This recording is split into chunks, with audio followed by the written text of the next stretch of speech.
Good evening. Hello, everyone. Good evening. Welcome to VBC Scuttlebutt for Monday, June 24th. My name is Sean Hall. I'm the Director of Programming with the VBC. It's great to see you all this beautiful day in Pittsburgh. So much better than the last week where we were skirting with 100, or at least it felt like 100 plus. We had a break in the heat over the past about 24 hours, and I actually got to be outside today, which is always a blessing. It's great to see you. I see some returning faces, and I see some brand new faces, and some wonderful World War II veterans. We have Ed Cottrell. Ed Cottrell, you've been joining us for so long. It's great to see you.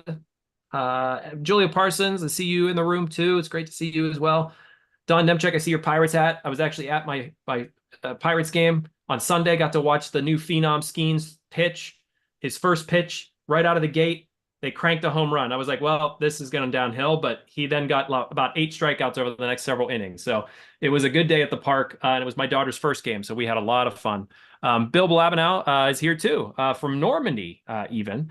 We have a great program lined up for you all this evening with Jack McLean. Jack, if you want to give a wave so everybody can see you on their screen. Hi, everybody. How are you doing? Great to be back, Sean.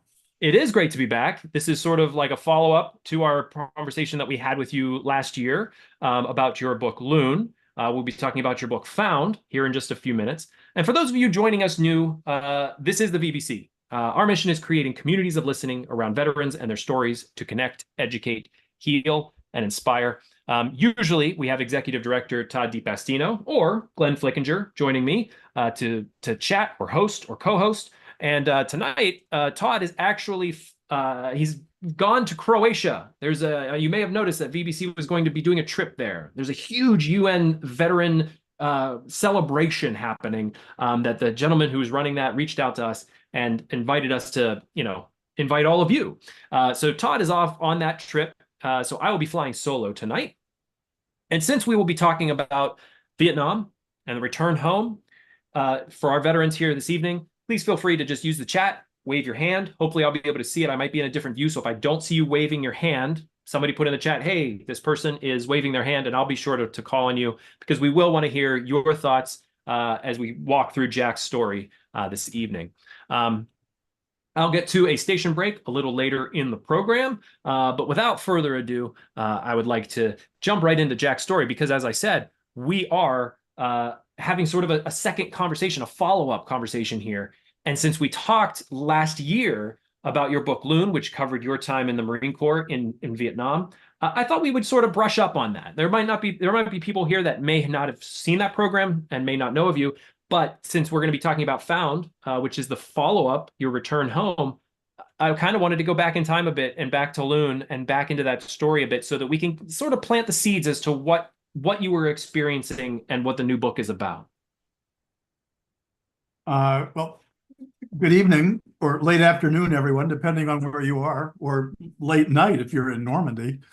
It's great to be back, Sean. Loon was a memoir that I was published by Random House in 2009. It's about my time in the Marine Corps between high school and college. I graduated from a prep school in New England, and instead of going directly to college, which all of my classmates did, in 1966, with all the sense that God gave 18-year-old boys, I decided to enlist in the Marine Corps for 2 years. My timing obviously couldn't have been worse or better, depending on your perspective. I went to down at Paris Island, spent some time in the States, had my orders changed to be an 0311 infantry, got sent to Vietnam in the late summer of 1967, and was assigned to Charlie Company, 1st Battalion, 4th Marines, and had what I'd call a normal, such as anything is normal, tour up until 3 days in June 1966, when we were dropped into a landing zone called LZ Loon near the Laotian border up in the northern I Corps, and for lack of a better word, creamed over 3 days. 40 dead, 100 wounded. Got out by the hair of our chinny chin chins, and thanks to some really, really brave Marine Corps helicopter pilots. And 2 months later, I began as the first Vietnam veteran to go to Harvard University, having applied from a foxhole in Tien when I was there. So that is, in a very in a very brief synopsis, is Loon, and what the story of Loon is about. And it's historical. It pays homage, if you will, to the history of the times. Includes the history of the times. It's been called, one of my favorite reviews says it's not often that you read a book about a memoir about Vietnam when you don't hear the sound of an axe grinding in the background. So I wasn't really, I wasn't pissed off at anybody. I'm just sort of telling my story and what might have happened to you if you've been so fortunate or unfortunate to be where I've been, and I did very well. That was that. I was not a writer. I didn't want to. I wrote it originally as a "What Did Daddy Do During the War" book for my three little daughters. And then the more I saw how people reacted to it and sort of thanked me for writing it, because it brought alive a lot of things to them, especially vets. And they said, "We want to know more. We want you to write about what it's like to be a veteran." And I said, why would I ever want to go back and relive those early days back? And for those of you that are Vietnam veterans, you know exactly what I'm talking about. It was not a cheerful time to come back to, in my case, Cambridge, Massachusetts in September 1968. But I ultimately did, and began writing it maybe 6 years ago or so. I was almost done by the last time that I was on the show. And it is in so Loon, the subtitle of Loon is a Marine story. The subtitle of Found is a veteran story. And it recounts my first 43 years as a Vietnam veteran. And it covers everything that you might want to cover, from the politics, the geopolitics, the internal politics, Vietnam veterans issues, PTSD, Agent Orange, the building of the wall, the VA, Congress, and my navigation through all of that as I went through having started out with a very nice job out of college, and here we go, and hanging on for a number of years. Suddenly found my wheels come off, went through 2 marriages, 9 jobs, and finally one day, living in Washington, D.C., I drove myself to the VA hospital in Washington, D.C., and said there's something wrong with me. They admitted me for observation. I entered the PTSD program, and I've been under their care ever since. That was about 25 years ago. They're very, very competent care ever since.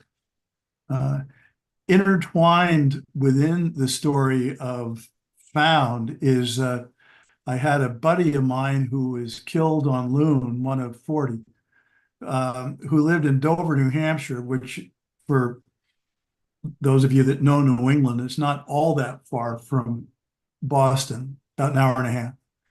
And he was married and had a 14-month-old kid, which was not normal because all of us were like 19 or 20, you know. So I wanted to go back up and say hi to her, and just, I'd been with her husband, late husband, when he was been killed. And I drove all the way up to Dover, and I got there and I couldn't do it. Why would anybody want to see me? I mean, I was with her late husband 6 weeks before when he was killed. What possible solace could I bring anybody? So I turned around and I went home. And the book begins years later, 40 some years, 40 years later, 38, 5 years later, with the telegram from, or not the telegram, was a posting in 2000, 40, 30, about 2012, maybe. It said, I'm looking for anybody that might have served with my father, Thomas J. Morrissey Jr.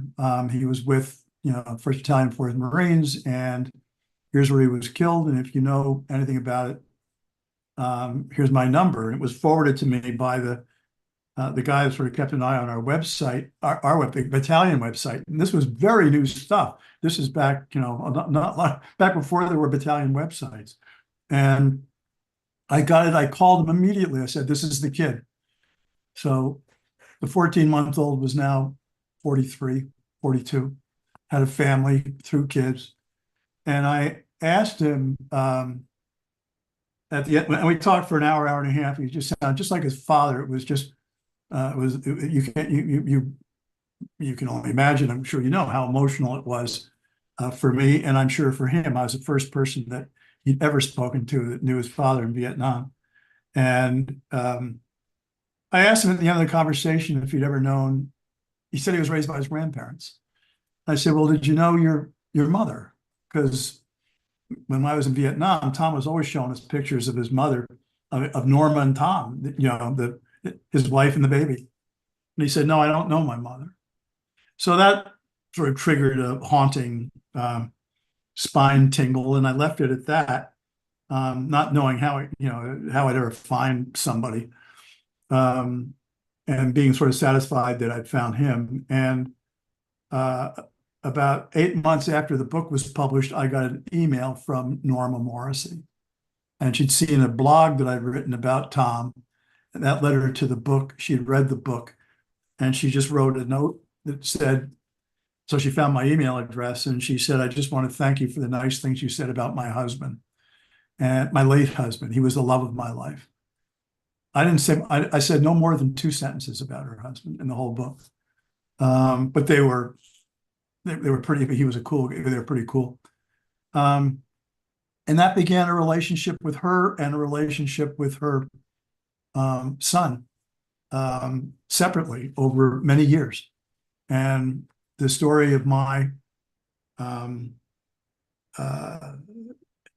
way they became intertwined in my life during my own recovery is really the story of found. So I found myself, I found big part of my recovery was, many of you know, is finding the buddies I'd served with over time, which was really enhanced by the miracle for us of the internet. And of course, finding the Morrissey story, the Morrissey family. I have a lot of questions, Jack, and I just want to remind everybody, please feel free to put any questions in the chat here. But going back to your time in Vietnam, and obviously with the book Found, it makes me think of the antithesis lost. And how lost did you feel when you came back from Vietnam, or how much did you feel like you lost? I didn't know that I was lost till I stepped off the plane, and which is true of a lot of us. And then I knew that I was really lost. I entered, it's sort of ironic. It's hard for me to describe, but I started at Harvard. I was the only Vietnam veteran on the entire campus, So on one hand, had gone to a prep school, so I had a lot in common with lots of kids there, because there are lots of prep school kids there, but I had nothing in common with anybody. And so I was a one-off. But I did everything I could. There was no mileage in telling anybody I'd been in the Marine Corps of Vietnam. It was not a way to get girls. It was not a way to make friends. People would think that not that I'd made a brave choice to serve my country, but that I had, but that I basically had something wrong with me, that I'd made whatever led me to do something that stupid. You had mentioned that being in the Marine Corps, though, you didn't really have a choice. Is that right? A choice about being in the Marine Corps, about spending serving? No, I enlisted. Right.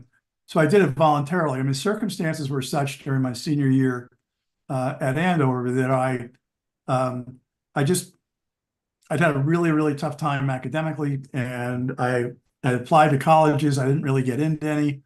I didn't really want to go. I certainly didn't want to go to war. I didn't want to go in the military. But there was a draft. So my choice was to serve or try to avoid the draft. But I didn't want to avoid the draft. It was the law. Um, and I wasn't going to go to college because I wanted to take a couple of years off. So it was a choice, and that was I figured, well, the Marine Corps, what's the worst that could happen? Do you think you were mostly lost coming out of Vietnam because of the three main days of that very heavy combat, or do you think it was the full experience? I think well, there've been other experiences during that time, but nothing like those 3 days, and and other things that happened. But I think that certainly it was. If I'd never gone to Vietnam, I think I probably would have come back in a, you know, like like I'd taken a gap year or something, a tough gap year. But Vietnam was so excruciatingly counter everything. From the second. I mean, we were my first week there. We had a 500-pound bomb dropped on top of us. I mean, it was really. Um, and I said, boy, this is. I mean, it was. I mean, I don't have to tell any of you vets who've been there what it was like, and I think that there were things about what would happen at Loon, especially because it happened not long before I came home, that just really haunted me for a long time. I always thought I was okay. I never thought there was anything wrong with me.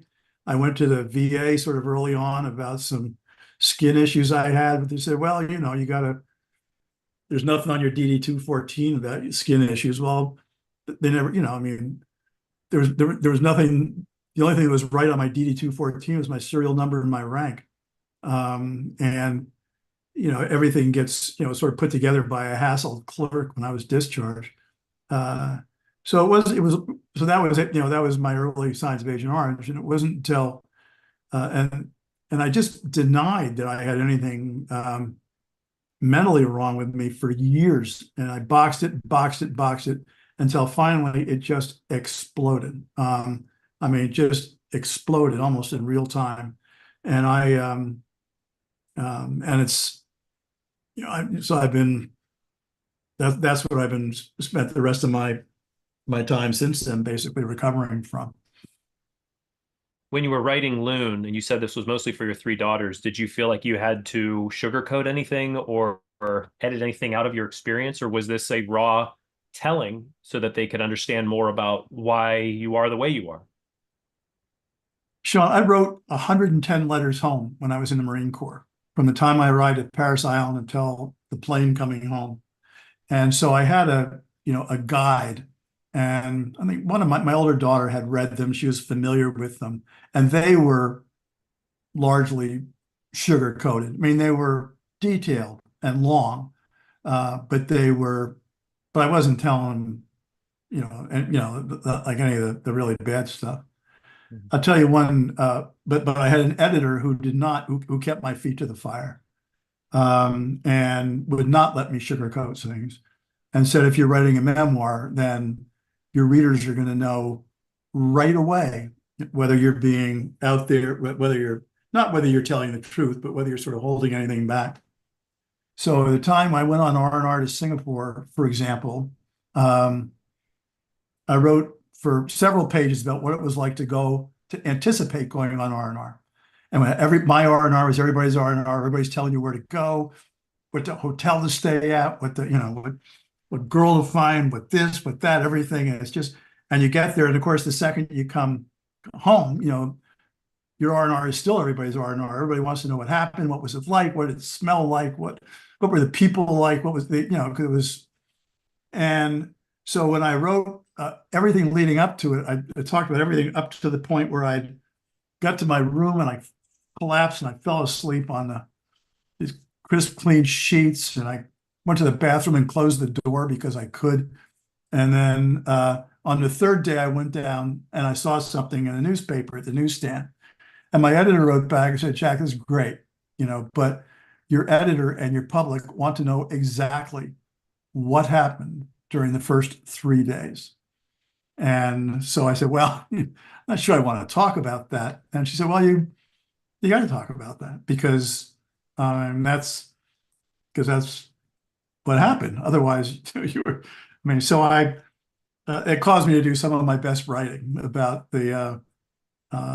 I thought, well, my parents aren't alive anymore, like they would care, but but, and she, little things like that, she led me to be, really direct. I had no real contact with the Marine Corps when I wrote it, not since I've been in. So I wasn't fond of the Marine Corps. I wasn't like an ex-Marine. I didn't have any Marine hats or anything. I had nothing. And, but her sister had just gotten out of OCS and was a Marine. And she was very serious about the Marine Corps. And she said, you can't, every now and again, I make some side comment like, oh, stupid Marine Corps, they did this. No, they're not stupid. Everything is for a reason. And I think that really helped me get my balance on what the book would be. I was beaten by a drill instructor early on, and it got out, and I was called on the carpet about it, about having told somebody about it. And it was a horrible thing for me. And I just was, it was just sort of a part of a coming of age story and part of a morality play inside the book. But nothing could have surprised me more than after it was published that it was accepted by the Marine Corps and put on the official Marine Corps reading list. And I said, well, wow, this, this is not a rah-rah book, but it had rah-rah elements to it, but you told that story last year in your first appearance with us, and I'll ask everyone to check out that interview to get that full story. But did it feel like a little bit of redemption? Because I know you had to lie to stay into the Marine Corps about this beating that happened. So the fact that they accepted it, that had to feel like, okay, finally, I got to tell what happened. I think it wasn't so much redemption, Sean. It actually made me feel better about the Marine Corps. And I had no reason not to feel good about the Marine Corps. I hadn't had any association with the Marine Corps in 40 years. But it made me, when I had the great honor to meet Jim Amos, who was the commandant at the time, about a year after it was published, at a Friday night event at the headquarters of Marine Corps, which was an honor beyond all imagination for an ex-corporal to meet the commandant. And he meets me, and he'd read the book. It'd been given to him by a colleague. And he'd read the book, and I'm introduced to him as the person that wrote the book. And he looks at me and he smiles. He said, you wrote Loon? I said, yeah. And he goes and says to his wife, he said, Marge, come here. Brings his wife over, said, this is Jack McLean. He's the guy that wrote Loon. And, the book I'm reading on the treadmill every morning. And she said, oh, yeah, I heard you talk about it. He puts his arm around me and looks at me and he says, I laughed my ass off. This is the funniest fucking book. And I said, well, obviously he has me confused with somebody else because this is not a funny book. But the first half of it can be if you were someone like the commandant, because it talks a lot about Paris Island. It talks about drill instructors throwing mattresses out of third floor windows and covering stuff with talcum powder. And just all the regular stuff. And he just loved that because that was the way they'd always made Marines. And I guess I described with some honesty the way like generations before me, had been made Marines. And he thought it was humorous, that cute way that a commandant might. And I never thought it was humorous. But One of the things I love about your writing and just, in re-listening to your interview from last year is just how you paint a picture. And I think that's perfectly on display tonight. But I'd like for you, if you're okay with painting a picture about that homecoming. We sort of brushed over it earlier, but your specific day that you were coming back, the anticipation of getting out of Vietnam, and then what it was like to land back in the United States. And, how was that for you? I had two homecomings really. We flew to Marines coming back at that time. We go from Da Nang up to Okinawa, and we spend a day or so in Okinawa and change planes, and then we flew into Treasure Island and not Travis Air Force Base, rather, California, north of San Francisco, and then go down to Treasure Island where I was going to be out processed I was getting out for like a week. So when I landed at Travis, it was early in the morning. Obviously, we've been up all night on the flight, and I called my sister who lived in San Francisco. Instead of taking a bus in town, asked her to come pick me up. So I waited at Travis on the curb, at the arrivals area. It was an Air Force base. It wasn't really an arrivals area, just on the curb where somebody would come. And I sat, and it was like 8 o'clock in the morning. And I sat there for about an hour and a half. It took her to drive from San Francisco to come up to pick me up. And I just thought about it. It was quiet. It had never been quiet. And there was nobody there. There were no cars. There was nobody else coming out. It was, and then finally she came, and obviously it was good to see her. We drove back to San Francisco. The next day I met with our hospital corpsman, Mac Meekum, who I write about in both books, who had lost part of his hand during Loon, and was in the Oakland Naval Hospital. He picked me up at Treasure Island, and we drove out to the Oakland Naval Hospital and went to the amputee ward that was filled with kids who'd been injured 6 weeks before in Loon, amputees.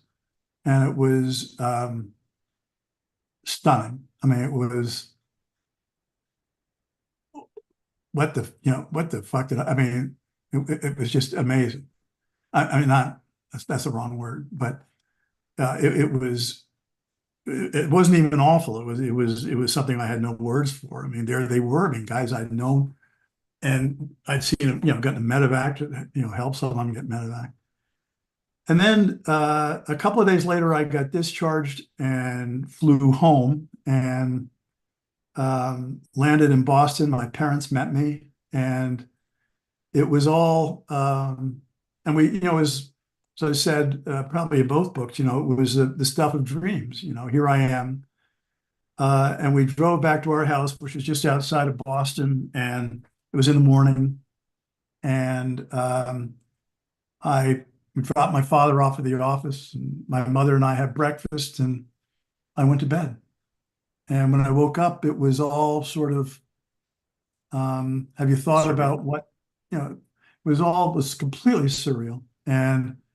But it was all, then it became all forward looking. It wasn't tell us about it. It was, have you thought about where you might live I'm going to start school in 2 weeks.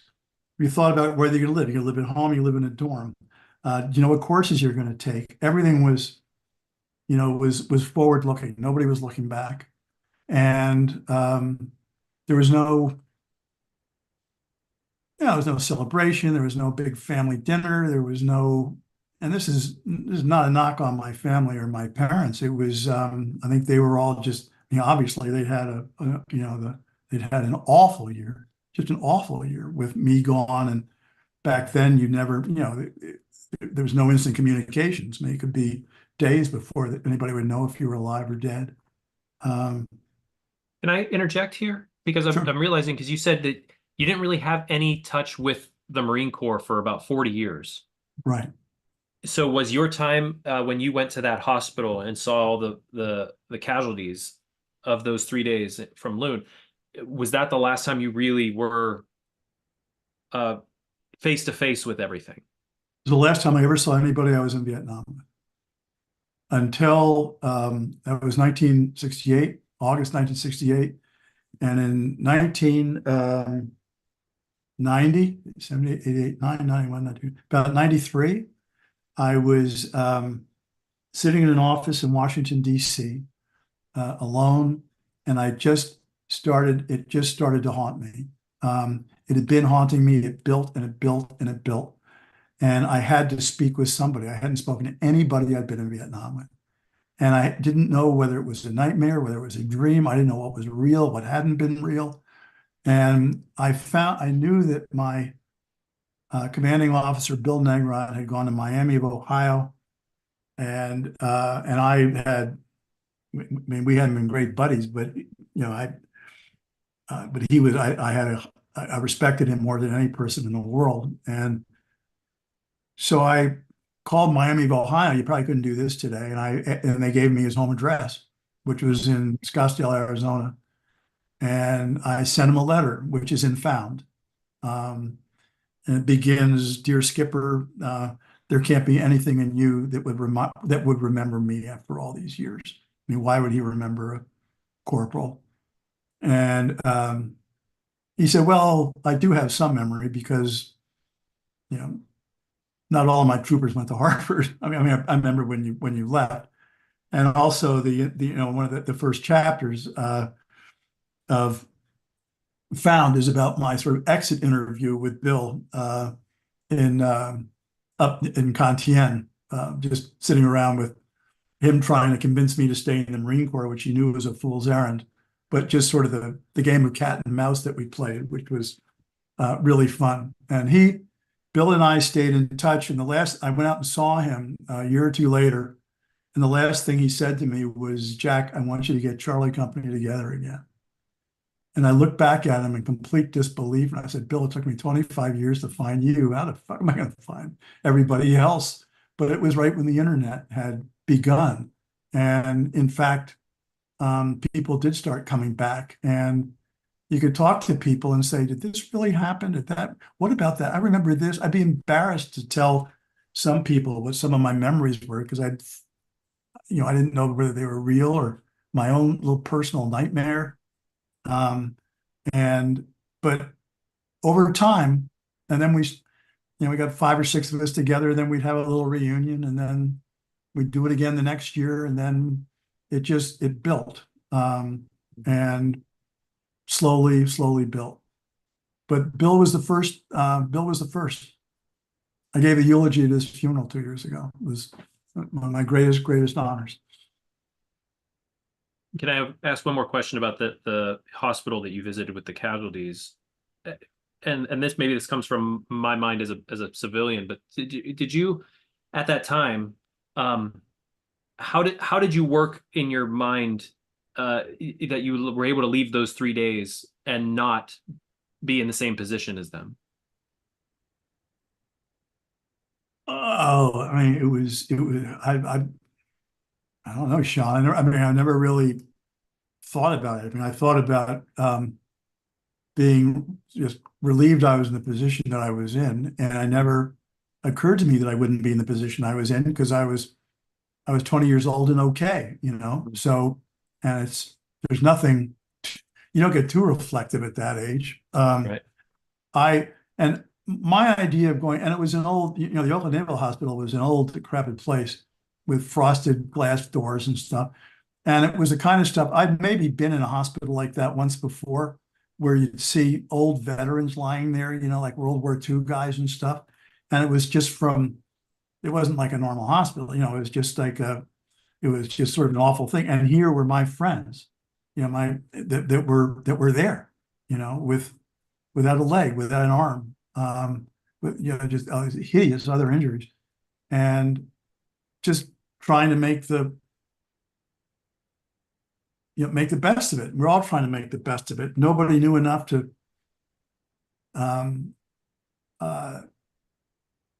there's just no place to process it. And there wasn't, for years for me, there was no place to process that. I want to go back to Harvard because we sort of interrupted that story. But one thing that really stuck out to me as you started to describe going there was being a fish out of water. And this life experience, we've talked about it with VBC and a lot of veterans, is that just you grow up decades in the span of a year. And how did, walking into that and looking at all of your classmates and knowing what you knew at that point about yourself, about life, about whatever, was that also just a sort of a shock? Well, I wanted to fit in.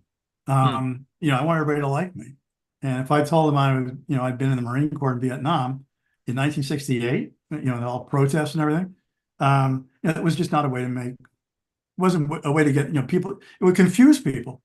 Hmm. But you're not one of the guys. I mean, what does that mean? And we just want to talk about, finding girls and whatever our courses are. And so I didn't, I didn't talk about it, but it was inside me all the time.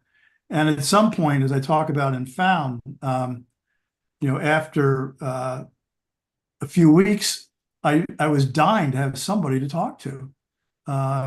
If I talked to anybody, uh, if it ever came up that I was in Vietnam, either the conversation would end abruptly or it would end with somebody saying, "Gee, did you ever kill anybody?" Like that was, wow. I never knew anybody that killed anybody. Did you kill anybody? I said, well, and so at one point I just wanted to talk to somebody, and there weren't people around Cambridge. There wasn't anybody there, basically, who had served, except I found there was a VFW. I'd learned what VFW was. I got a little brochure when I got discharged, and it was about 10 blocks away. I walk over there. I thought, well, here's some people. I mean, I'm a VFW now, so I'm part of the tribe.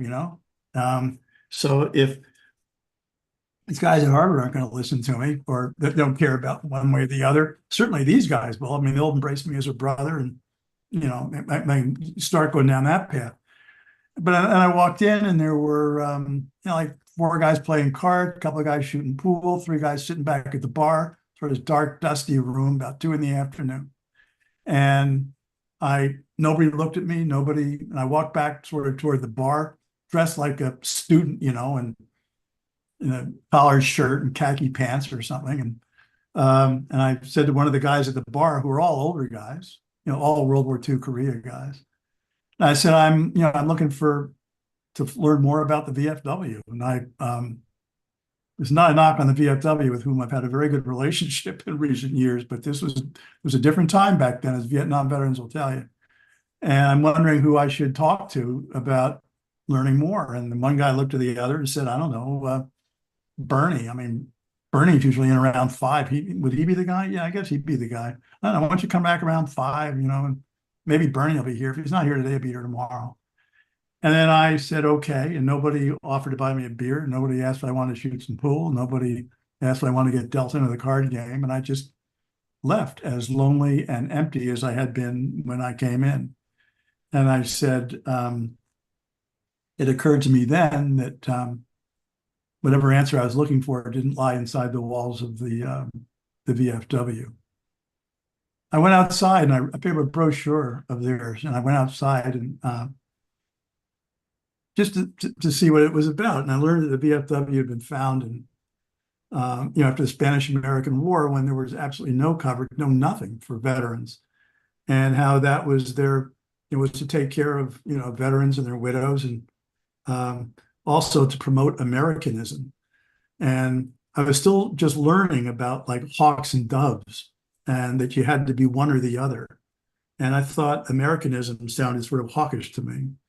And so it was. And there was a great, as you know, or as those that were there know, generation gap back then. And if you were older, you were hawkish and you were in favor of the war. And if you were younger, like a student like me, then you were dovish and against the war.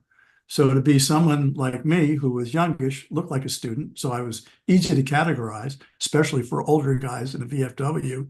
I was, and also let me reinforce that we were, not only were we long-haired hippies and this and that, even though I wasn't that yet, but we were, they'd won the big one and we were the first ones to lose one. So that was, we were always put down. So why go hang around in a place where people are going to dump on you? I just wanted I just wanted someone to talk to. Just tell me your experience. I'll tell you mine. So was it Didn't at that exist point, was it at that point that you sort of put the lid on the box and said, moving on? completely. I never, I'd been to the, I've been to the VA once to get my benefits, which I learned had, the GI Bill, which I learned had been cut like 10 times since World War II. I mean, there was nothing left compared to what those guys got. And asked, about who I'd talk to about anything comes up. They said, well, you got a year. If anything comes up, you got a year. Other than that, you're shit out of luck. So I never even bothered to go to VA for anything until basically, in late 1990, I really was, I thought I was close to put a gun in my mouth. I mean, I was just in terrible, terrible shape. And then they're the only place I could think of, and they had dramatically changed by then. I mean, they could not have embraced me more than they did. As PTSD was, as our understanding of that started to formulate over the course of those couple decades, did you hear about it? Did you understand? Did you look up anything about it over that time to see, like, do I have that? Or was it something that, again, it was just in the box and don't deal with it until everything started to bubble out? Well, yes and no. I mean, originally it was like Vietnam, it was called Vietnam War Syndrome. Hmm. And it wasn't PTSD until 1980. So in 1980, the American Psychological Association put it in their DSM-3 manual that PTSD was a real affliction, and it was a cause-based affliction that could be treated. So there was no way for, say, the VA to treat before 1980 something that, as far as the American Psychological Association was concerned, did not exist as a treatable ailment. So it just didn't exist. And it was years after that before anybody acknowledged the existence owned up to the fact about the amount of Agent Orange that had been dumped. I watched it with curiosity, but it never.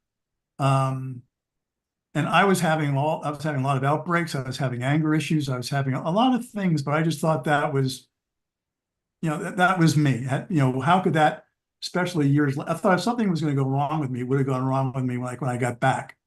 But when I got back, I just tried so hard to, it was apparent nobody really cared. So I just tried hard, like a lot of us, just to blend in. And I blended in for a long time till I couldn't blend no more. And you just can't, you can't hide it forever. I mean, your body's going to talk. We talked last week about that the book, the Body Keeps the Score, the Yeah. book, famous book. Fabulous book for anybody that hasn't read it. I mean, what a book. What I'm trying to think here is, you have Loon, which really I think doesn't cover as many decades as Found. Did you find it was easier to write Loon as opposed to Found, or were there separate challenges with each? Well, in retrospect, Loon was a lot easier because it was 2 years. It didn't feel easy when I was writing it. It took 5 years to write, but Found was hard because it was 43 years, and it was hard to keep track of stuff. And I am at my base a historian, so I like to tie things into historical context. And there was the history of 66 to 68 is pretty well documented. But from then on, it's you go different administrations, different presidents, different geopolitical stuff, different social stuff. I mean, it's and to try to keep it in some context, to keep a story moving forward, so but not getting it lost in the weeds. One of the you'll see when you read Found, or you've seen, Sean, that I particularly early on, I go back and forth between my story and the Morrissey family. And the Morrissey family story begins in like 1964. And my story begins, Loon ends the day of my registration in September 68. Found begins the day of my registration in 1968.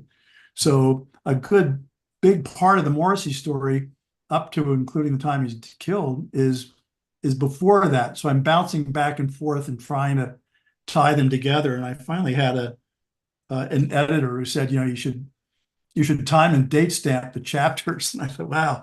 So you don't get the reader too confused. And it made all the difference because nobody had been more confused than I had when I was writing it. So now it'll say September 1964. It will say, in Dover, New Hampshire, or January 1972 in New York, New York, or things like that. So you can just sort of follow what goes on.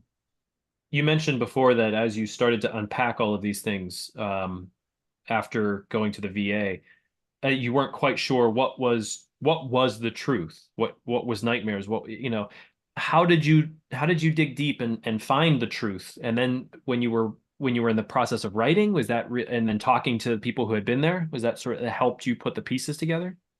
Yeah, I think yes. I mean, by the time I went to the VA, I'd met maybe one or two guys I'd been with. I certainly met Bill Negron by that time. But I had also been in private therapy for about 7 years because my marriage was falling apart, my jobs were falling apart. And I said, well, this is what people go to therapy for, I guess. So I went to, private therapy, and I had, and in 7 years, nobody ever asked me about Vietnam. They'd ask me about my father. They'd ask me about my mother. They'd ask me about how I felt about this, how I felt about that. And I just never knew what, it just never came up. So I thought it was, well, it's nothing, it can't be anything psychological, or else a shrink would bring it up. It must just be that bad thing that happened to me back then. Suck it up and get over with. And when I went into the VA, I was mentioning earlier, I went in and I got my card, and I'm waiting to have the processing done, and they call me in, and I go in, and she takes a picture of me, and it goes out of a little machine, and she hands me my ID card. And so now I'm sort of officially in the VA, and she said, they want to see you up in room 236. And I said, what do you mean they want to see me? I mean, I've never been here before. Nobody knows who I am. But there had been a box on the application somewhere, as you all know, halfway down, where it said, have you ever thought about killing yourself? You ever thought about suicide? So I looked at it and I said, well, I've thought about it, yeah, but I've never really done anything. So, I mean, I'm not really like suicidal because I never really tried, but I wanted to check the right box. So I finally said, yeah, I mean, yes, I've thought about it. And that was a trigger. And so while I was sitting out there waiting while she's processing, the call immediately goes upstairs. And so by the time I'm finished, it said, we want him up there. I go up to the fourth floor. I get out of the elevator. I go in to check in, and there's a psychiatrist standing at the door waiting for me. And I go into a room with three other shrinks, two psychologists, two psychiatrists. And as I said in the book, it was no secret to them that they knew exactly what was wrong with me. I mean, there was no mystery to them, and they admitted me immediately. And then I entered the PTSD program. I mean, I began therapy every day for, Christ, I don't know, 3 or 4 months, then every week. Went to the PTSD program, which met at least once a week with like 9 other guys for the better part of a year. And then stayed in group programs for another 5 years or so. Was alcohol at all a part of this prior to the VA? Did I drink? Yeah, I mean, yes, not, I wouldn't say that, I'm not sure, I wouldn't say, I don't think I was an alcoholic, but yeah, I drank. And I mean, I drank regularly. I drank every day. Probably, like 2 or 3 drinks a day or something. But not I never buried, I did in college, In college, I talk about and found, I'd find myself and just drinking myself to sleep sometime, trying to figure out why I was feeling that way, why it was so empty, why it was so dark, I'd try to call people, and just try to find people, anything,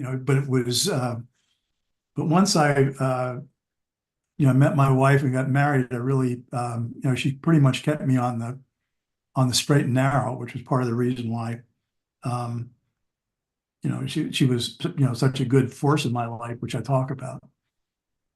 Uh, did in at Harvard, did going through all of this, did it affect your studies, or were you able to excel and apply yourself?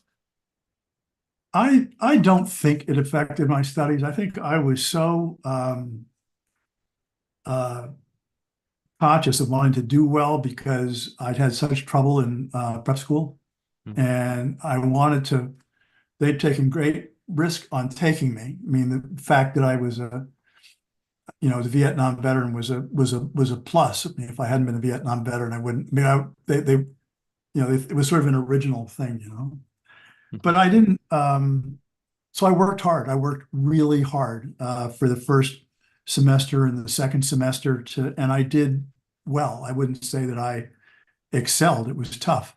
Um, but I sort of learned what you had to learn to, then figure out what courses to take and how to do it. And I never, um, I never had a goal for what I wanted to be or what I wanted to do when I got out. All I wanted to do was spend 4 years and graduate. And then, as I write about and found, I sort of turned around and said, well, now what? I had no plan. It was easy.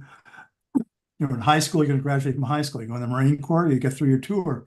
Vietnam, get home alive, go to college 4 years. And now all of a sudden I'm 25 years old. And I don't know if I want to be a carpenter or a banker. I'm just standing there, with no idea what I wanted to do. And it wasn't really until many, many years later when I started writing Loon that I figured what I really wanted to do was write. And that was a big part of my therapy. How was it to unpack everything? A very slow process. Mhm. Um, a very slow process. It went not long after I started going to the VA. I'd written Loon. I'd written Loon. I was about halfway through writing Loon when the first time I went to the VA. And I've been married for a couple of years at this point. So this is my second marriage. My whole second marriage was, I was writing Loon. She was the one that suggested I write. And that was right before we were married. And the last words she said to me right before the book was published, when she threw me out screaming, was, I don't care if I ever hear the word Vietnam again. And I was almost forcibly evicted. That was the end of my second marriage. And so, but it came out. So I guess it will give you, probably a look into the intensity of what my life was those 5 years. I thought we were very happy. I thought, things were, we've been very happy. Obviously we were married. We lived several happy years, but Vietnam just became a dominant force. And then I started meeting up with guys and I wanted to, and she'd get to know the guys and we sit around, we talk about what it was, because we were constantly trying to unpack what different things were, what happened, what didn't happen. World War II, you come home on a troop ship, you got 6 weeks to bullshit, say, boy, that was tough. Remember that battle? Remember that battle? Too bad about old, remember when Scotty got killed? Yeah, you talk about Scotty. But Vietnam, no, you'd leave the field on a Tuesday, you'd be home on a Wednesday. And nobody's saying nothing, and you do it alone. I was the only guy that left. I came in alone. I left alone. Got home alone. Nobody else, nobody else around. And that was not me. It was true of almost all Vietnam veterans. Do you think that's the biggest change that the military has made since Vietnam? Is, that was the thing that was most surprising to me, that I kind of realized over the last year in talking with all of our veterans, was it never, for whatever reason, clicked with me. Like, you went there alone and you came back alone, and then you were alone, and that just, I hadn't understood that until even a couple years of just talking, and then just how difficult that had to have been. Uh, well, you don't know it's difficult at the time. Like a lot of times you're going through stuff that's tough. You don't know it's tough at the time until you find out it was. Mhm. The But yeah, I think the military was very conscious of the experience that Vietnam veterans had had. I think they were very conscious of trying to send kids over as a unit, bring them home as a unit. Um, uh, what they were idiotic about was then sending them back 8 more times, I mean, which was crazy for those kids for Iraq and Afghanistan. I mean, I mean, it was just unbelievable the amount that they got sent back. But I think um, but they learned from it. They learned that was um, um, it's the way it always been before, and it was the way pretty much it's been since. So, Mhm. for Vietnam, it was sort of a one-off. Carol Popchak, continuing on with that line you put into the chat, ideally, what should the military discharge process be, especially for those who have served in combat? And I know that, Carol, I know they do. Brad, you'll probably correct me, or Dave Seaver, you probably went through it as well recently. Even in the Air Force, you start almost a year early of leaving, prepping for discharge, correct? So yeah, so when I came home from Afghanistan, um, our tours were supposed to be 179 days long, and mine was 192. Um, so they put you on the C-17 and they hauled us up to Manas, Kyrgyzstan, where we slept in these big, huge tents with just bunks. So you just found an empty bunk, and that's where you slept until you got on the aircraft and you came home. And so I went from Bagram, Afghanistan to Manas, Kyrgyzstan, and 5, 6 days, I'm home. Bang. Um, I remember I'll tell you this real quick. Because one of the things you just want to do when you get home is be normal. So, I used to play Yeah. soccer. I had set it up with the soccer league. I actually had a game that first Sunday after I got home. The neighbors wanted to, throw a big wing ding. And so I went to the wing ding, and it's like, okay, time for my soccer game. Bye. And my wife was just furious with me, which in hindsight, I get. But at the time, so I just want to go play soccer and be normal. So fast forward to 2017, when I trained and sent another group of medics from my squadron over to Afghanistan. They spent 2 weeks in Germany going through a decompression process before they got home. So they are, fortunately, they learned to do that. The time I was there, the surge was on. It was just get people in, get people out. Yeah. That was Yeah. the big consideration. But, so they have changed that process where, if you're in a combat zone, they do give you that decompression time before they just throw you back into society. Brad, It you was, retired, so was there a longer process for your transition out? Oh, sure. I mean, my war was Desert Storm. We went as a unit, we fought as a unit, we came back as a unit. We had a great welcoming home. Um, I was tired. My dad recorded a call when he asked me about the war, and I still have it. I can hear the tiredness in my voice, and I can yeah. recall not wanting to do that again immediately. But, you move on, and like Jack says, you worry about tomorrow and what's next, and you put things behind you. You've got a family, you've got responsibility, you move forward. And when you're in the military, you tend to think this is what everybody goes through. Since you're part of a larger organization, you're nothing special. You didn't do anything special. You just did your job, and now Yeah. your job is to move on and take care of your family and find the next step. Simple as that. Or in Jack's case, where it was 2 weeks and then he was starting school, so there was that next step immediately in front of him to dive into. Bob Mizwa, I also unmuted you. You were sort of butted up against two eras. Your homecoming, Vietnam, and also later on. How are those different for you? Oh, my big difference when I hit Fort Lewis, Washington. I was out processed in 3 hours and on a plane to Chicago. Had a 2 hour layover in Chicago to Pittsburgh. Jumped on a puddle jumper, flew to Franklin, Pennsylvania, and took a cab home. And my parents weren't home. I just got up on a front porch, took my hat off and put my legs up on a banister and just waited for them. It was that quick. And whereas when I came back from Iraq, they gave us several days of out processing. We had classes to attend, debriefings and stuff like that, and they went over everything we were entitled to, and they were trying to psychologically evaluate a lot of people who were having problems at that time. And then I made the stupid thing about telling them how I injured my hand over there. They put me on medical hold. Oh crap! So I flew home to Pittsburgh, had a few days, drove back in my car, and got stuck up there for, oh God, another 2-3 months.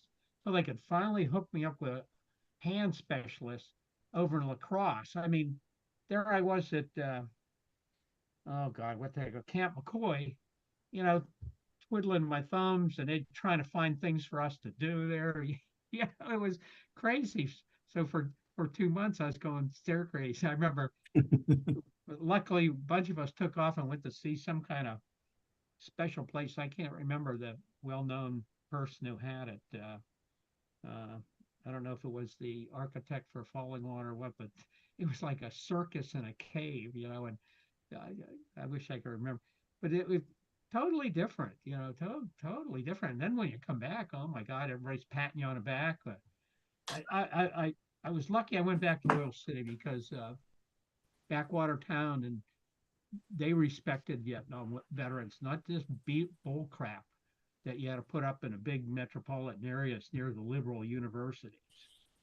Big, big difference. I mean, boy, like when buddies of my dad found out I had come home, heck, they're recruiting me to get in the VFW, so I signed up, and two different worlds, small town America versus big metropolitan area. Right. Very much.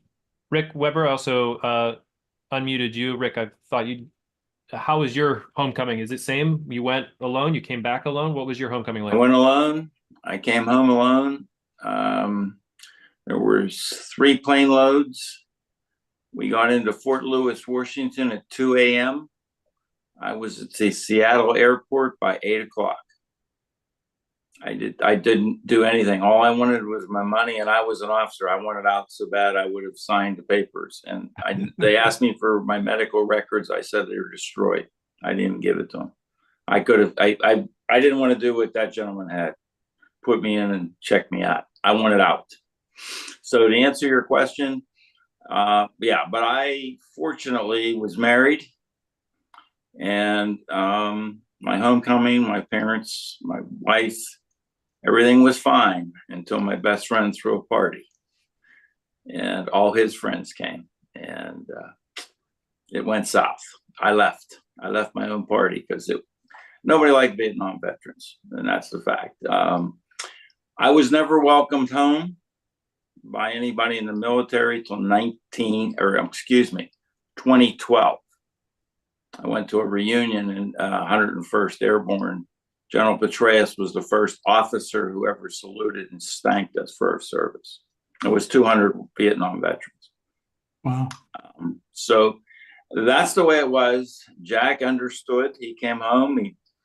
I didn't tell anybody. I played golf with a gentleman twice a week at a country club, and we're still good friends today. He never knew I was in the military, let alone Vietnam. Did not tell anybody. Never told him. I mean, my wife knew, some of my friends knew.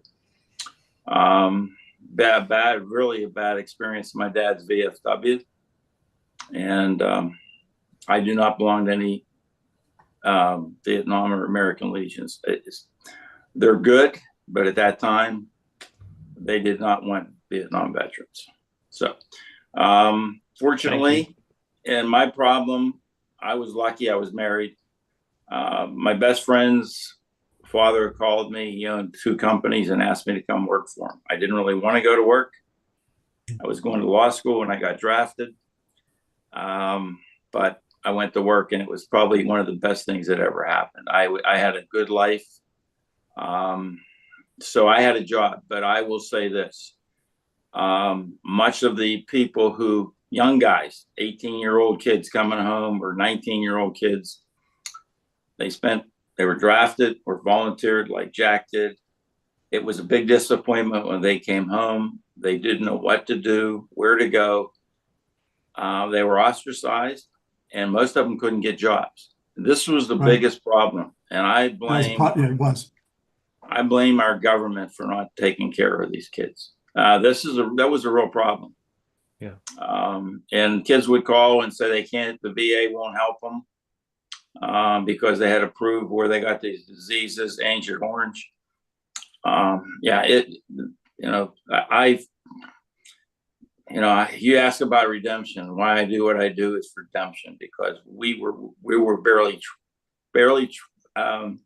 unfairly treated when we came home, but we were deserved better from our government. They ones that sent us. They didn't take care of us. Yeah. And I'm sorry. Thank you, Rick. That's what I feel. And I salute Jack for his coming out. I mean, PTSD is a really difficult disease to overcome. Mike McCulloch, I hope I'm pronouncing your last name correctly. You said same with me here in the chat. Just wanted to see if you wanted to elaborate at all. Well, when I came, I was in Chulai, I-Corps area. I was in the Navy, but I was with MAG 16, Marine Group 16. They flew us into different areas, but during the Tet Offensive, Chulai was wiped out. It was a radio base for the Navy and Marines. So we went from Da Nang back up there to reinstate that place. When I left there, I went back to Da Nang Air Base, put on my whites, got on a Continental airline with 100 and other Navy and Marine personnel, and we flew back home. It was like 24-hour, 22-hour transition from a combat zone to a peacetime, everybody going about their own business, work at school, whatever. It was something different. And then here you are 24 hours later, you're sleeping in your own bed again in home. And then you're waking up in the middle of the night because you hear something outside. And the first thing that comes to your mind is, you got to protect yourself and your buddies. And here then you realize after a few minutes that you're home. Again, like Rich there was saying, nobody welcomed us home. Nobody. We were treated like we were garbage. We even were told to take our uniforms off because we were baby killers and we're dope addicts and everything else. And we told them to go screw themselves. We're not taking our uniforms off. We're proud of our uniforms. Even when we went to LA Airport, when we hit Travis Air Base, that's where we landed at. We went into there was about 6 of us, 2 Navy and 4 Marines were coming back to Pittsburgh. And we're walking through the corridor. Now, you remember, this is 1968, so the airport's wide open. And we ran into a bunch of, I guess, hippies at the time, and they knocked one of the Marine guys' hat off. And next thing you know, we're in a little scuffle in the airport, and the LA police arrested us. And they turned us over to Shore Patrol, or MPs at that time. And we recognized one of the MPs. He had, with his ribbons, he was a Vietnam vet. And he said to the LA cop, because we'll take care of these guys. These guys will pay for what they did here. We'll take care of these guys. And and the guy, the 2 MPs welcomed us home, especially the Vietnam vet welcomed us home. He says, "Welcome home, brother." And where you going? We told them. They escorted us to the gate for our plane to come back to Pittsburgh. But when we got back to Pittsburgh, my parents were there, my family was there, but Coming home, nobody gave a damn one way or the other. Nope. And actually, when you try to tell them, you try to pretend like you weren't even a Vietnam vet or even in the service at that time, because it was just horrible the way we were treated, in my opinion, anyway, and from what I witnessed. And even to today, 50 some years, 60 years later, it's still bitter with some guys that I know. I see. I see a couple of Vietnam vets and today, and I talk to them, and they don't want to join no organization. They don't want to talk about it. They want to stay away from any kind of thing that has to do with military, and even to the point where they refuse to go to the VA and get. They have benefits coming to them, and they won't go. And I got a couple of them to join the VA and get their well-deserved benefits. And like me, shoot, I just got a little bit of a disability. I fought for 50 some years to get the damn thing, and finally got it. And I'm trying to get some more disabilities. That it's ridiculous that the way we were treated in some cases. Like Jack said, though, the VA today compared to then has changed dramatically in our favor. But here, if I could say something here, there are so many elected officials in Washington, D.C. and in our states that are veterans. You would think that some of these guys would get together, regardless of party affiliation, put all that nonsense aside, and say, why can't we work together and get our veterans better benefits than what they got? I appreciate that, Mike. And we do have, it's interesting because a lot of our in-person breakfast, we've had representatives show up, and a lot of them talk a lot about what services they offer at their particular offices around our Western PA region. So I'm not sure if you're Western PA based, but at least I know that some of the representatives around this area have talked about the services that they are offering. So I think they're at least looking forward or looking to try to help as much as they can. And I agree with you there. I think there should absolutely be more veterans continuing to serve post-service to help out more veterans. I want to jump over to Al, not to cut you off, Mike, but we're running short on time. Al, you had your hand raised? Yeah, I was just curious. I came back in June of '68, and everyone who's talked so far, when they came home, they were out of the service. I still had 4 months to go. Yeah. So I went from New York City up to the Boston Army base and served there. So maybe I was the only one that they wouldn't let me get rid of the last 4 months. No, I had another 18 months to go in the Navy, so I wasn't. I was on 30 days leave, and I went back up to Connecticut on a subtender up there. Jack? Boston Army base. That's where my saga began. Well, when I went to the Boston Army base, I thought, what a neat assignment. I was going to be the OCS recruiting officer, and I was going to go to all the colleges in around the Boston area, which was many, in uniform, to try to recruit some seniors coming out of college. And what I realized very quickly is I should have had combat pay for that job. You bet. That's a tough assignment. Amazing.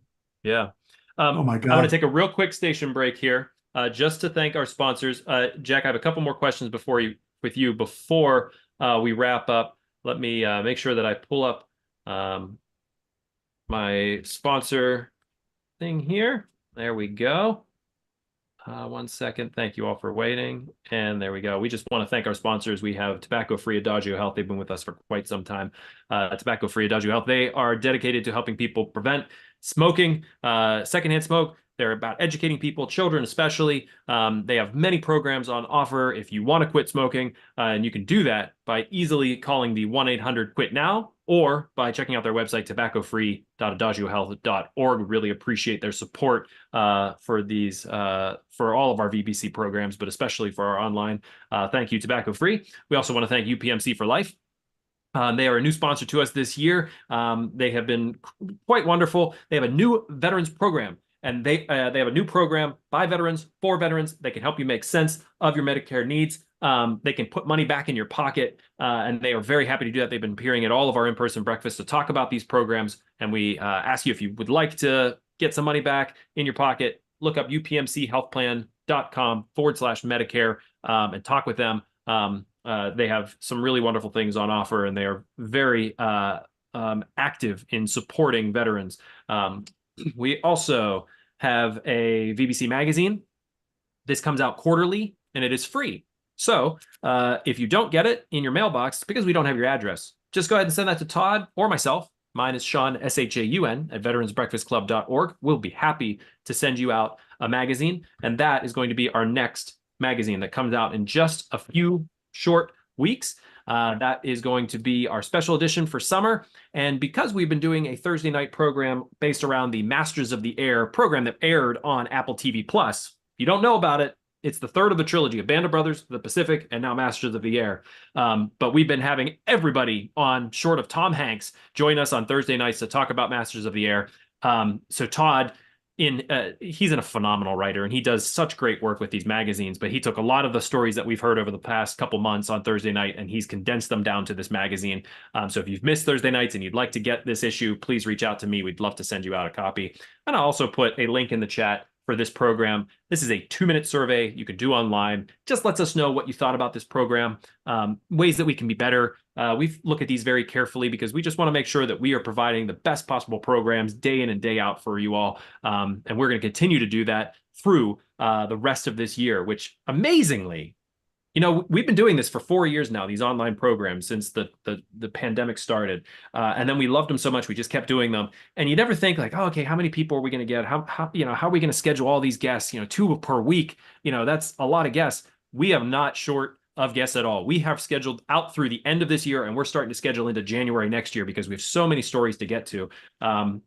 As evidenced by next Thursday, or this coming Thursday, we have Jan Davis joining us on our Thursday night program. This might be the first one that we haven't done air war over Europe in several months, but I guess this could be considered air in some way. We have a space shuttle astronaut joining us, Jan Davis, to talk about her time. I've had the pleasure of talking with astronauts before and the honor of talking with them, and I always find it so fascinating just to hear what it's like.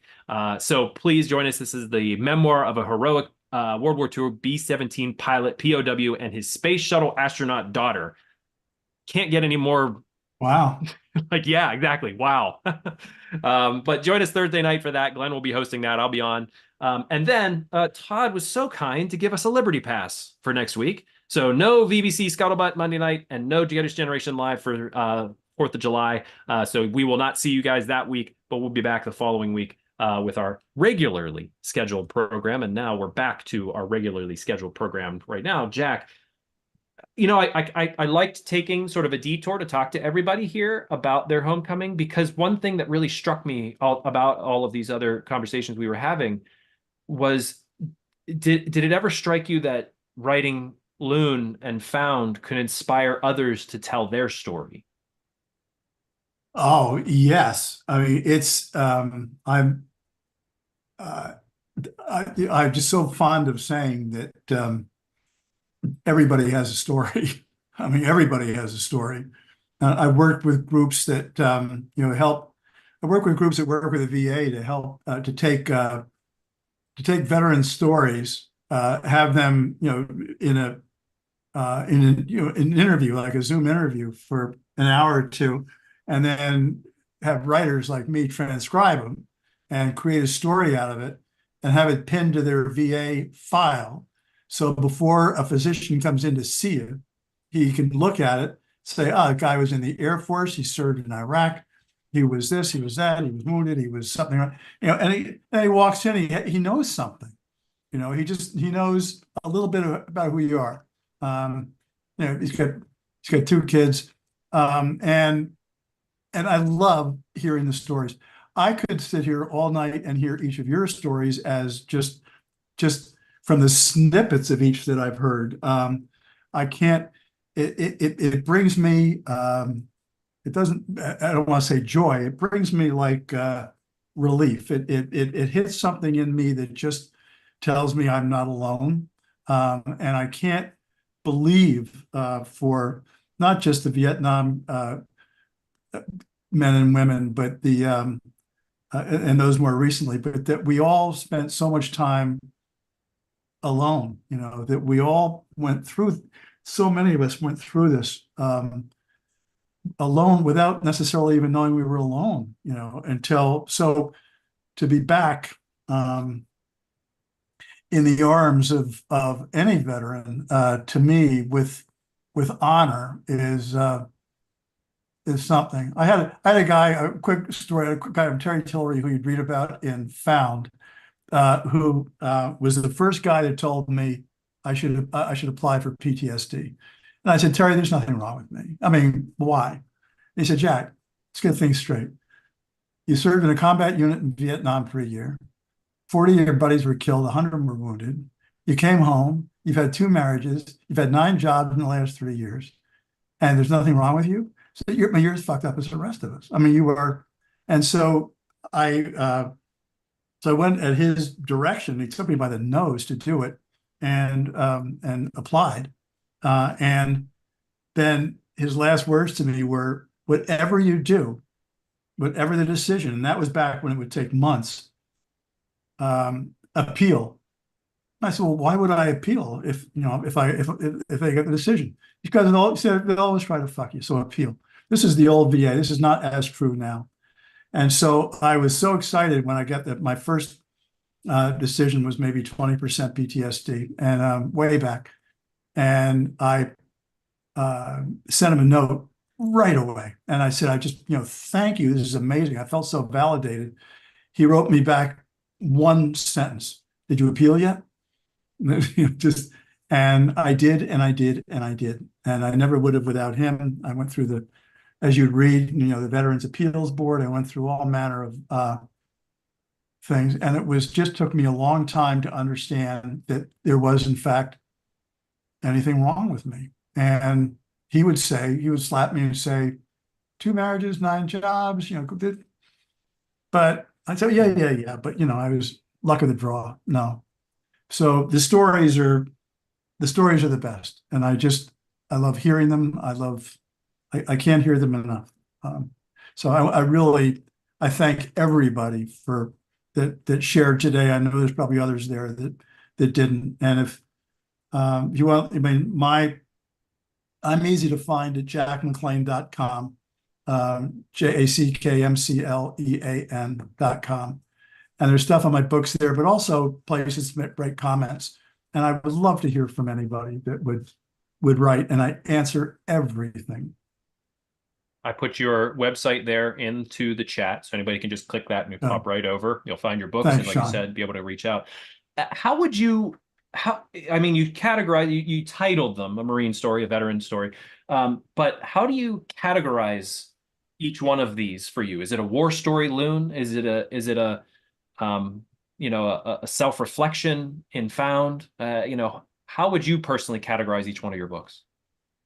I think it's a good question. I think that Loon is a coming of age story.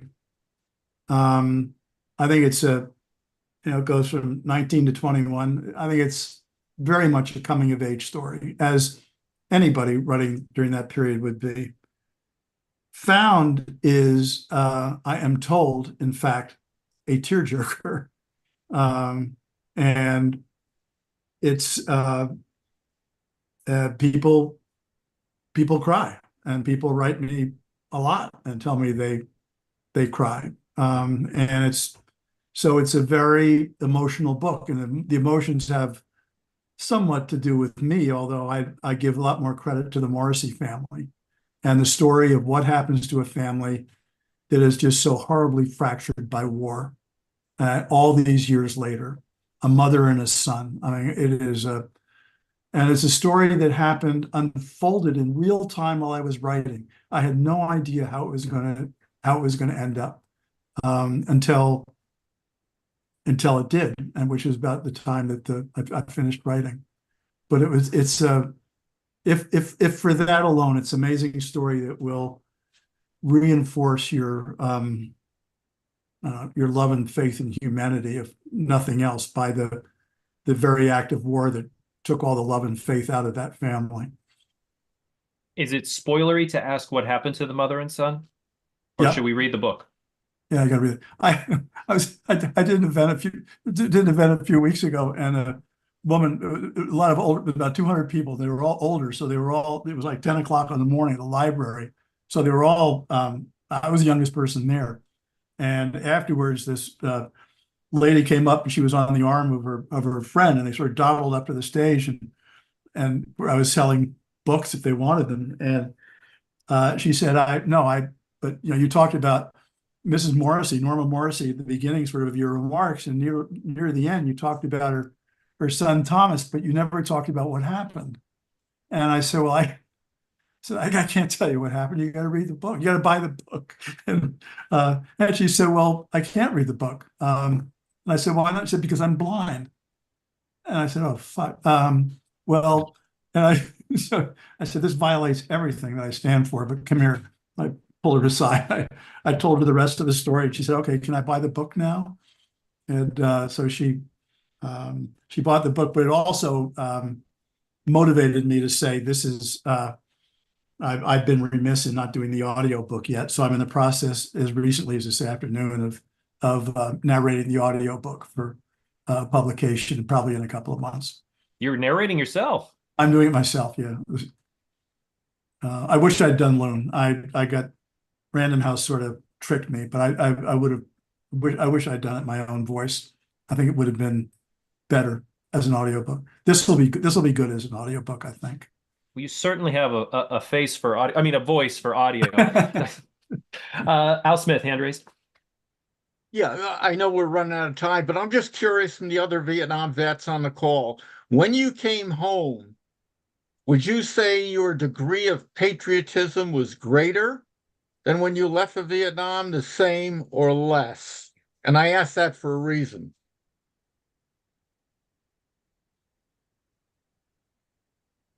Richard?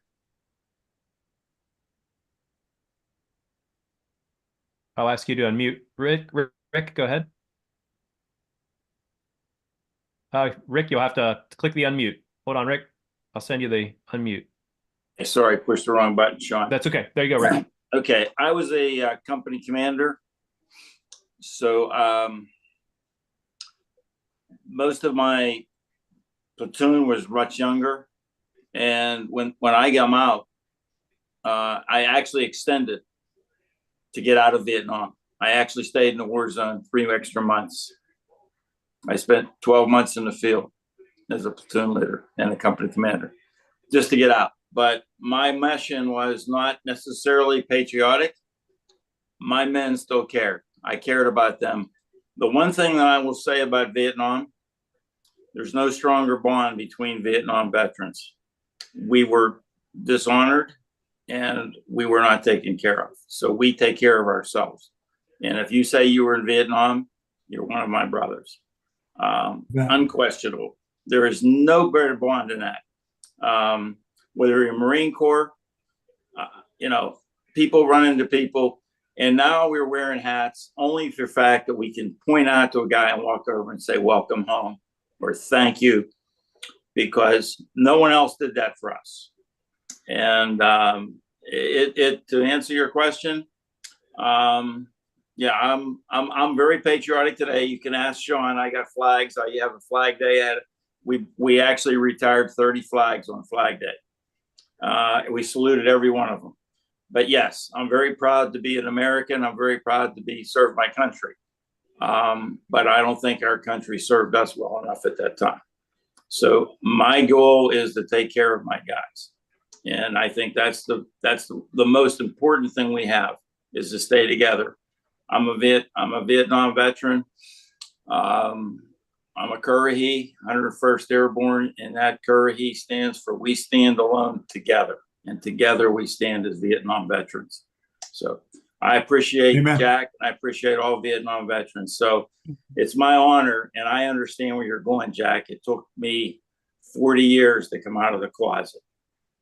But I'm out, and I'm full force. So, but I thank you, and I thank all the veterans, because depends on what you did. But if you were 11 Bravo, or you were in combat arms, you understand what it meant. Rank meant nothing. Where you were born, where you were raised, if you were from the South or the North, or if you were even Black, it didn't make a darn bit of difference. Everyone counted. You needed every guy. So, and the difficulty is then when you come home, you have nothing. You don't have those guys. So it's an adjustment, a huge adjustment for most of us. Because I will say this, I was tighter with my platoon than I ever was with all my own brothers. And then I come home and we're all split apart. The only gentleman that I really keep in touch with is my OCS brothers, and they all have the same stories. We have the same things. So I appreciate it. Thanks, Sean. Thanks, Jack. If I can just make, if I can make just one quick comment. The reason I asked that question is when I came home, I went to a Yankee game, and they said, please stand for the national anthem. And I never stood more proud than that day for the national anthem. And in the back of my mind, I thought to myself, what is wrong with me? We have an unpopular war. Everyone hates the war. They hate the soldiers. You can't wear your uniform. Why am I so proud? And I realized, like you guys said, the bonding, the courage that my guys showed going halfway around the world, not being trained properly, and how they performed made me proud of our country. Amen, Sounds brother. weird. Totally agree. Totally agree. There's no better honor. I don't care where you were. I will say this, and I say this. I have a couple of really close World War II vets. When push came to shove, every guy that was out in the field did as well as any other soldier in the history of the military. When they say it was the worst army in the history, they weren't in the field. That was in the rear. Out in the field, every guy carried his weight. I never had to give an Article 15, never had to reprimand anybody. These guys understood where they were. And I think that, it's the way the Marine Corps did it. That's the way we did it. We had no slackers. We did the best we had with what we had. Everybody understood there's only two ways to go home. And most of them wanted to go home the right way, and they did their best. Right. And I will stand by that. Amen. Rick, thank you. Jack, one last question. One last question from the chat from Nancy Smoyer. Sorry, Nancy, it took me this long to get to your question. Jack, this is just Nancy asked, her brother, Bill Smoyer, graduated from Andover in 63, joined the Marines after Dartmouth, and was killed July 68, Kilo 37. Did you know him? Yeah, I know Billy. You knew Bill Smoyer? I knew Billy. I knew Billy. I knew him. He was now you make me cry. Besides being one of the greatest people God ever put on the earth, from Princeton, New Jersey.